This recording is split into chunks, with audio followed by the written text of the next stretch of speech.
നമസ്കാരം. ഇന്ന് ഞാൻ ഉണ്ടാക്കാൻ പോകുന്നത് സുക്കടി, ഗുജറാത്തികളുടെ ട്രഡീഷണൽ ഒരു സ്വീറ്റാണിത്. അപ്പോൾ ആദ്യം തന്നെ നമുക്ക് നമ്മുടെ ഈ ചീഞ്ചട്ടി നല്ലപോലെ ചൂടായി കഴിഞ്ഞാൽ നെയ്യ് ഒരു 3/4 കപ്പ് നെയ്യ് ഇതിലേക്ക്, അത് ഞാൻ എടുത്തിരിക്കുന്ന പശു നെയ്യാണ്. ഏത് നെയ്യ് വേണമെങ്കിലും ഉപയോഗിക്കാം, ഡാൽഡ വേണ്ട, നെയ്യ് തന്നെ വേണം. ഇത് നല്ലോണം ചൂടായി കഴിഞ്ഞാൽ നമുക്ക് ഗോതമ്പൊടി നല്ലപോലെ കണ്ട ചൂടായിട്ടുണ്ട്. നമുക്ക് ഇതിലേക്ക് ഞാൻ ഗോതമ്പൊടി ഇടുന്നു. ഗോതമ്പൊടി ഇട്ടതിന് ശേഷം ഫ്ലെയിം കുറച്ച് കുറയ്ക്കാം, മീഡിയം വയ്ക്കണം. ഇനി നമ്മളിതിനെ പതുക്കെ ഇളക്കി യോജിപ്പിച്ച് ഇതിങ്ങനെ ഡ്രൈ ആവും. അതിന് ശേഷം നമ്മൾ പതുക്കെ ഇളക്കി നമുക്കൊരു 5 മിനിറ്റ് ഇത് ഇങ്ങനെ ഈ നെയ്യിൽ, ചൂടായ നെയ്യിൽ ഗോതമ്പൊടി ഇട്ട് ഇളക്കി ഇതേ പരിവാണ്. കണ്ട ഈ നെയ്യ് ഗോതമ്പൊടിയിൽ ഇങ്ങനെ വിട്ട് വരും. ആ പരിവാണ്.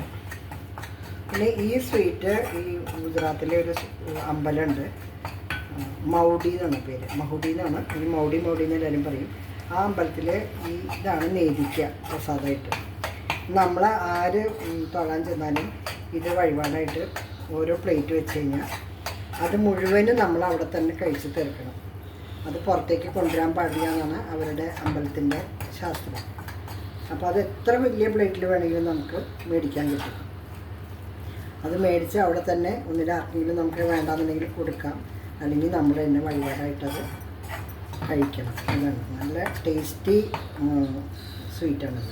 ആകെ 3 ഇൻഗ്രീഡിയൻസ് അല്ലേ ഉള്ളൂ. ഗോതമ്പൊടി 4 ഇൻഗ്രീഡിയൻസ്, ഗോതമ്പൊടി, ക്രീം, ഫ്രഷ് ക്രീം, പിന്നെ ശർക്കര, നെയ്യ്, 4 സാധാരണ ഇവരെന്താ ചെയ്യുക വെച്ചാൽ ഗോതമ്പൊടി 1 ഗ്ലാസ് ആണെങ്കിൽ 1 ഗ്ലാസ് തന്നെ നെയ്യ് എടുക്കും. പക്ഷെ ഞാനത് 3/4 കാരണം നെയ്യ് കുറേ ജാസ്തിയായിട്ട് കൊളസ്ട്രോൾ കൂടെ ഉണ്ടാകണമെങ്കിൽ കഴിക്കാൻ ബുദ്ധിമുട്ടാകുമെന്നൊക്കെ വിഷമം പറയുന്നവരുണ്ട്. അപ്പോൾ അതുകൊണ്ട് ഞാൻ അതിന് പകരം കുറച്ച് ഫ്രഷ് ക്രീം ഇടും, കാരണം ഇതിനെ ഒന്ന് സോഫ്റ്റ് ആക്കാൻ വേണ്ടിയിട്ട്. ഓക്കെ, ഇത്രയും ആയാൽ മതി. ഇങ്ങനെ വിരുന്ന് കിടക്കണണ്ട ഇത്, പിന്നെ നെയ്യ് ഇങ്ങനെ മുകളിലേക്ക് വരും. ഇത്ര ആയാൽ മതി. കളറും ചേഞ്ചായി നല്ല വാസനയും വരുന്നുണ്ട്. ഇതിൻ്റെ ഉള്ളിൽ കിടന്ന് മൂത്തിട്ടുള്ള വാസന. ഇത്രയാകുമ്പോൾ നമുക്ക് ഫ്രഷ് ക്രീം ചേർക്കാം.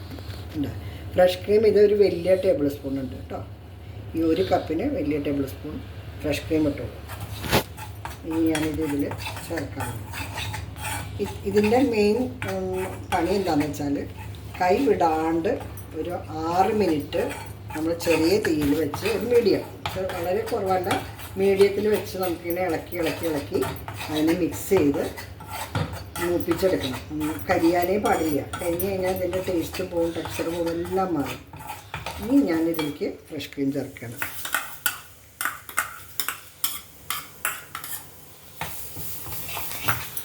അത് നല്ലപോലെ ഇതിൽ കിടന്ന് മിക്സ് ചെയ്ത് വീണ്ടും അതിന് ഞാൻ കുറച്ചു തീയെ കുറച്ചുകൂടി ഈ പെട്ടെന്ന് കരിയാൻ സാധ്യതയുണ്ട്. ഇത് മൂത്ത് കിടക്കല്ലേ.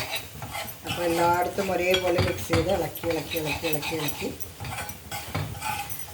ആകെ എനിക്ക് തോന്നുന്നു ഇതിനൊരു 10-15 മിനിറ്റിൻ്റെ അകത്ത് സംഭവം റെഡിയാവും. വളരെ എളുപ്പം ഉണ്ടാക്കാൻ പറ്റും. നല്ല സ്വാദിഷ്ടമായ ഒരു സ്വീറ്റാണ്. നമ്മൾ നിത്യം ഉപയോഗിക്കുന്ന ഗോതമ്പൊടിയാണ്, ഹെൽത്തിയാണ്. കുട്ടികൾക്കൊക്കെ വളരെ ഇഷ്ടമാണ്.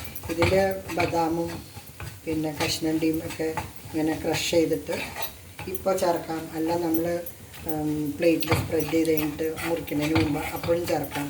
ഞാൻ പക്ഷേ ഇതൊന്നും ചേർക്കാറില്ല. അമ്പലത്തിൽ കിട്ടണതും ഇതൊന്നും ഉണ്ടാവില്ല.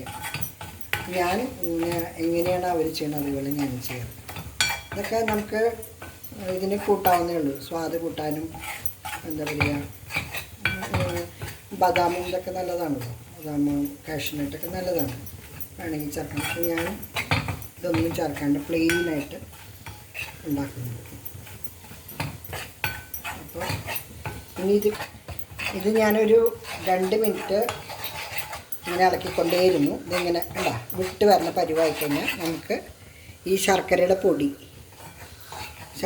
തന്നെ വേണമെന്നില്ല, അതും നിറച്ച് തുളുമ്പിനെ എടുക്കണം, എന്നാലേ മധുരം ഉണ്ടാവും. ശർക്കരപ്പൊടി ഞാൻ സാധാരണ ഇതിന് മുമ്പൊക്കെ ചെയ്തിരുന്നത് ശർക്കര ഇടിച്ച് പൊടിച്ച് ഈ ഒരു ബൗളാക്കി എടുക്കും. ഇത്തവണ ഞാനത് പൊടിയായിട്ട് വാങ്ങി, ശർക്കര പൊടിയായിട്ട് വാങ്ങിച്ചു. അപ്പോൾ എളുപ്പമുണ്ടല്ലോ, പൊടിക്കാൻ നിൽക്കണ്ട. ഇനി ഞാൻ ഗ്യാസ് ഓഫ് ചെയ്യണം, കാരണം ഇനി ഗ്യാസ് കത്തിച്ച് കഴിഞ്ഞാൽ ഈ ശർക്കര പാനിയോ അതാവാൻ പാടില്ല ഇതിൽ. ഇനി ഇതിനെ കുറച്ച് നല്ലപോലെ ഇളക്കണം. ഇളക്കി കഴിഞ്ഞിട്ട് അല്ല ഇതുപോലെ നമ്മൾ ഇങ്ങനെ വരണം, വിട്ട് വരണം. അതാണ് അതിൻ്റെ പാകം. ഞാൻ വളരെ കുറച്ചേ ഉണ്ടാക്കിയിട്ടുള്ളൂ കേട്ടോ. ഞാനൊരു പ്ലേറ്റിൽ നെയ്യ് സ്പ്രെഡ് ചെയ്ത് വെച്ചാണ് അതിലേക്ക് ഞാൻ ഇത് ഇടാണ്. വലിയ പ്ലേറ്റ് വേണമെങ്കിൽ വലുതെടുക്കാം, അപ്പോൾ അതിൻ്റെ തിക്നെസ് കുറയും ഈ സ്വീറ്റിൻ്റെ. ഞാൻ ഇത്തവണ ചെറിയ പ്ലേറ്റ് എടുത്തു, അത് നല്ല തിക്കായിട്ട് കിട്ടും. ഇങ്ങനെ അതിനെ സ്പ്രെഡ് ചെയ്ത് ഇത്ര നെയ്യ് കറക്റ്റാണ്. കാരണം കണ്ട നെയ്യ് ഇങ്ങനെ കുറേശ്ശെ മുകളിലേക്ക് വരും, അത്രയും പാടുള്ളൂ. അല്ല അപ്പോൾ ഒരു കുറച്ചെങ്കിലും കൂടുതൽ നെയ്യായി കഴിഞ്ഞാൽ ഈ നെയ്യെല്ലാം ഈ സ്വീറ്റിൻ്റെ മുകളിൽ വന്ന് നിൽക്കും, അപ്പോൾ അത് വേസ്റ്റാവും. ഇത് കറക്റ്റ് പാകമായി.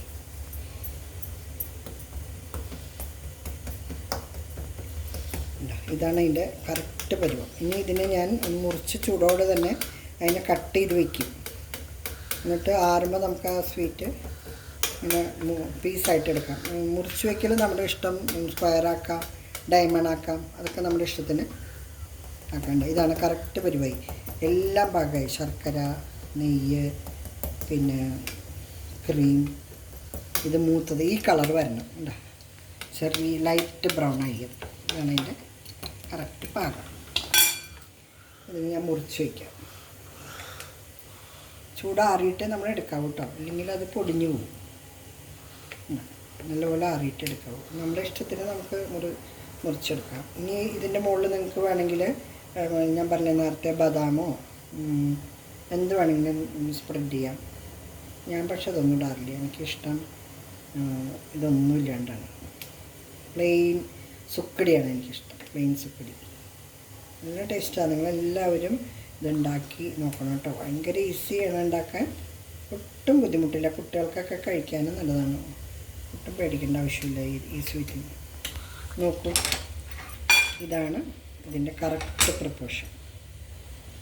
അപ്പോൾ നമുക്ക് അടുത്ത വീഡിയോയിൽ വീണ്ടും കാണാം.